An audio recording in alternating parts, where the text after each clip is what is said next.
नमस्कार मंडळी. तर आज आपण ज्वारीच्या पिठाचे धिरडे कसे बनवायचे ते पाहणार आहोत. तर मंडळी, रेसिपी ही नेहमीप्रमाणे साधी आणि सोपी असणार आहे, त्यामुळे तुम्हाला नक्कीच आवडेल. तर मंडळी, व्हिडिओ हा शेवटपर्यंत नक्की पहा. तर चला रेसिपीला सुरुवात करूयात. तर इथे मी सगळ्यात आधी 1 वाटी ज्वारीचं पीठ घेतलेलं आहे.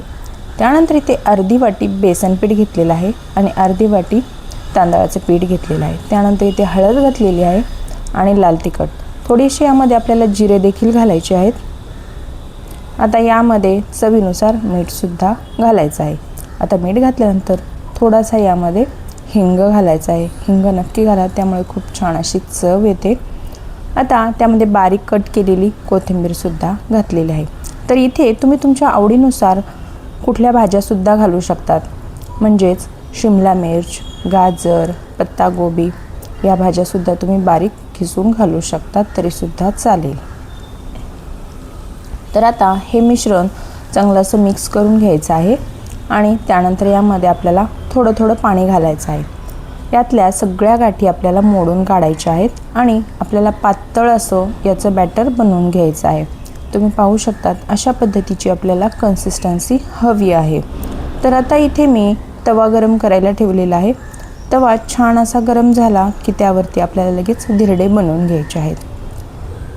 आता तुम्हाला धिरडं किती जाड पातळ हवं आहे त्यानुसार तुम्ही इथे बनवू शकतात. तर मी इथे थोडं जाडच बनवलं आहे. तर अशा पद्धतीने आपल्याला यावरती धिरडे बनवून घ्यायचे आहेत. 2 मिनिटाची एक याला वाफ काढायची आहे कमी गॅसवरतीच. आणि वरून थोडंसं तेल, तूप, बटर तुम्ही याला काहीही लावू शकतात. आणि अलगद हाताने हे पलटीसुद्धा होत आहेत, अजिबात खाली चिटकलेले सुद्धा नाही आहेत. तर मंडळी, दोन्ही साईडने आपल्याला खमंग छान असे हे धिरडे भाजून घ्यायचे आहेत. तर हे धिरडे आपण सकाळच्या घाईमध्ये मुलांच्या टिफिनसाठी किंवा मग सकाळच्या नाश्त्यासाठी तुम्ही अगदी झटपट आणि सोप्या पद्धतीने पौष्टिक असे हे ज्वारीच्या पिठाचे धिरडे बनवू शकतात. तर मंडळी, तुम्ही हे धिरडे लोणच्यासोबत, दह्यासोबत, तुमच्या आवडत्या कुठल्याही चटणीसोबतसुद्धा खाऊ शकतात.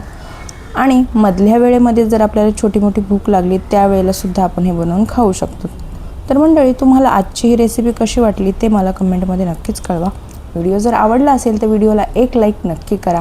आणि जर तुम्ही चॅनलवरती नवीन असाल आणि अजूनही चॅनलला सबस्क्राईब केले नसेल तर पटकन सबस्क्राईब करून घ्या. तर चला मंडळी, पुन्हा भेटूया अशाच एका तुमच्याच आवडत्या नवीन आणि युनिक अशा रेसिपीसोबत.